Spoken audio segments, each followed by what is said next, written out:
I am so happy to be here and to be back and to be in this presidential race. I'm in to win. I'm going to do everything I can to meet as many people throughout Iowa as I can reach.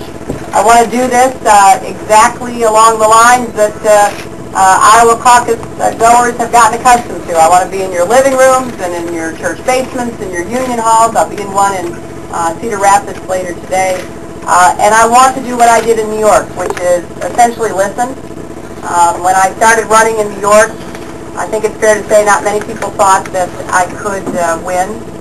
And there were a lot of naysayers and doubters. But I wanted to have a conversation with people about what was important to them. And I was very gratified when people of New York elected me and then have recently re-elected me with an overwhelming majority. Because you may not really know a lot about New York because New York City is so large and dominant, but we not only have the largest city in the country, we have a lot of suburbs, and we have a lot of rural areas and small towns and villages. We even have farms. And I got to tell you, I actually took so much grief during the debate on the Farm Bill in 01 and 02 from my friends who said, "What are you telling us about the farms in New York for?" Because I was saying, we have all these family farms, 34,000 of them at last count. And we don't grow on big farms like we do here in Iowa, but we grow a lot of apples. We're number 2 in apples. Big dairy state, number 3. And, we'd like to have our farmers part of our great agricultural sector recognized as such. So they made so much fun of me. I gave a speech on the floor of the Senate and said, we have farms, and on our farms live happy cows. I have worked closely to try to revitalize the rural economy in New York. I have an agenda about how to do that I'm going to bring and talk about as I travel around Iowa. I'm going to be talking about the issues that I hear about every single day. What are we going to do about health care? Well, we're going to get universal health care coverage. I don't know when,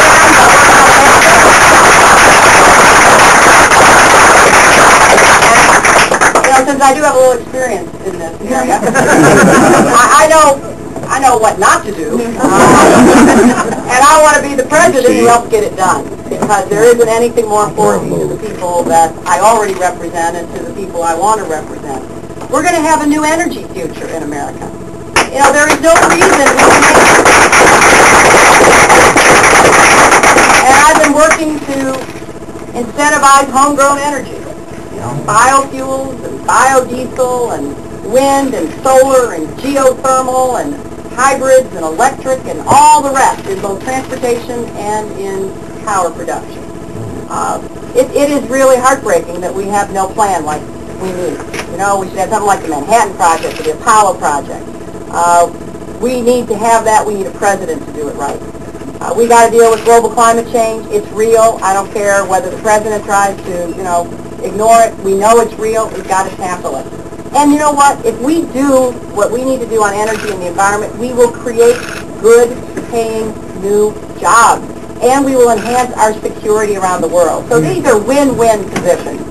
And there's a lot of other issues on education, from preschool through higher ed. We're losing ground.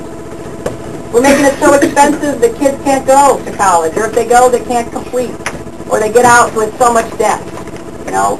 I'm a big believer in education. I've worked on that all my life, going back to Arkansas when I helped to reform the education system in Arkansas with a lot of help from many good people.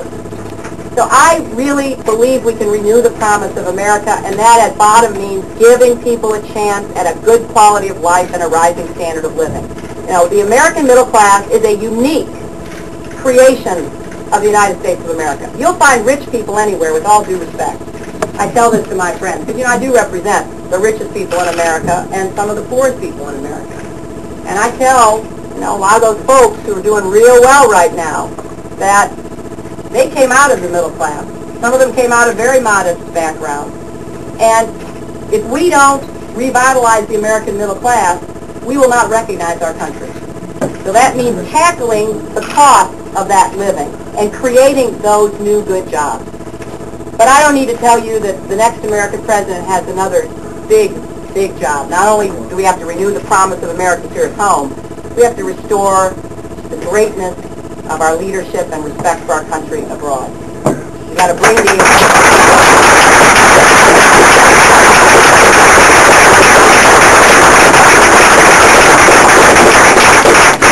we've got to bring the Iraq War to the right end. We have to continue to stand for our ideals. We have to repair and rebuild our alliances. We have to get new international frameworks for dealing with the problems in a global economy. You know, that's why I'm for labor standards and environmental standards and trade agreements. That's why I think that we've got to get smart about how we deal with the incredible power that a country like China has over us, because they are now our bankers. So we've got a lot of work to do to recover lost ground and to claim new ground going forward.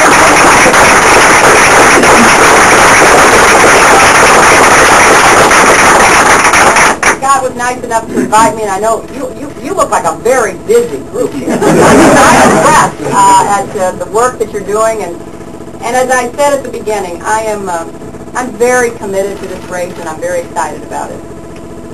I think I know what I'm getting myself into. I just seem to inspire strong feelings. But I care so deeply about what's happened to our country. And I believe that I have the qualifications and the experience to hit the ground running on January 20th, 2009. You know, I think the right question for Democrats to ask, first and foremost, is who would be the best president for our country. Because if you believe, as I do, that we're going to face some very difficult decisions, and we're going to have to bring the country together, but we're going to have strength of purpose to implement the changes that are going to be needed. And everybody's going to have to be part of it. It's not just going to be a question of leadership, it's going to be a question of citizenship. Then I think that my candidacy, my track record, will best prepare me to do that. So I'm going to go out and try to earn your vote. I am looking forward to it. I liked it. You know, I loved it when I went from place to place in New York, from small town to small town, from farm to farm, and a lot of the press covering said, well, you know, that is just so boring. Well, maybe to them, but not to me, because I want to build a relationship, you know, with the voters in Iowa and with the country, similar to what I've done the last 6 years in New York. Because I want to be the president who renews the promise of America and restores respect for our country around the world. Thank you all very much.